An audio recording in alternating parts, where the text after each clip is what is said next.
তো আমরা অবগত আছি যে গত 14ই মে স্কুল এডুকেশন ডিপার্টমেন্টের 582 নম্বর আদেশ বলে রাজ্যের সমস্ত গভর্নমেন্ট স্পন্সর্ড বিদ্যালয়ের ম্যানেজিং কমিটিকে ভেঙে দিয়ে ডিডিও বসানো হয়েছে। এই চিঠির আদেশ অনুসারে জেলা বিদ্যালয় পরিদর্শক মহাশয়ের পক্ষ থেকেও সংশ্লিষ্ট বিদ্যালয়গুলিকে জানিয়ে দেওয়া হলো ডিডিও নিয়োগের ব্যাপারে। তো সেখানে মূলত কাদেরকে বিদ্যালয়ে ডিডিও হিসাবে নিয়োগ করা হচ্ছে সেটা সংশ্লিষ্ট একটি জেলার এই চিঠি অনুসারে আমরা জেনে নেব।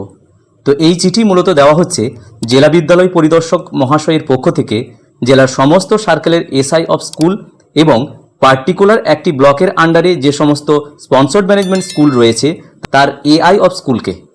সাবজেক্ট বলা হচ্ছে যাতে করে স্কুলগুলি স্মুথলি রান করতে পারে তার জন্য বিদ্যালয়ে একজন ডিডিও প্রদান করা হলো। স্কুল এডুকেশন ডিপার্টমেন্টের উপরের 14 তারিখের আদেশ বলে এত দ্বারা আপনাকে অবিলম্বে আপনার এখতিয়ারভুক্ত থাকা সমস্ত গভর্নমেন্ট স্পন্সর্ড বিদ্যালয়ে একজন ডিডিও হিসাবে নিয়োগ করা হলো।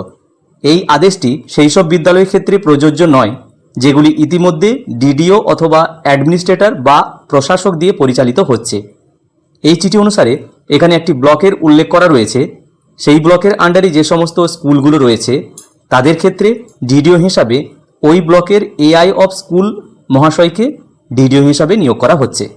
সুতরাং এই মুহূর্তে সংশ্লিষ্ট এই জেলার সমস্ত গভর্নমেন্ট স্পন্সর্ড বিদ্যালয়ের ক্ষেত্রে অবিলম্বে এসআই অফ স্কুল অথবা সংশ্লিষ্ট এআই অফ স্কুল মহাশয়দেরকে ডিডিও হিসাবে নিয়োগ করা হলো যাতে করে স্কুলের কাজ স্মুথলি রান করতে পারে। ভিডিওটি প্রত্যেককে দেখার জন্য ধন্যবাদ। প্রত্যেকে ভালো থাকুন, সুস্থ থাকুন।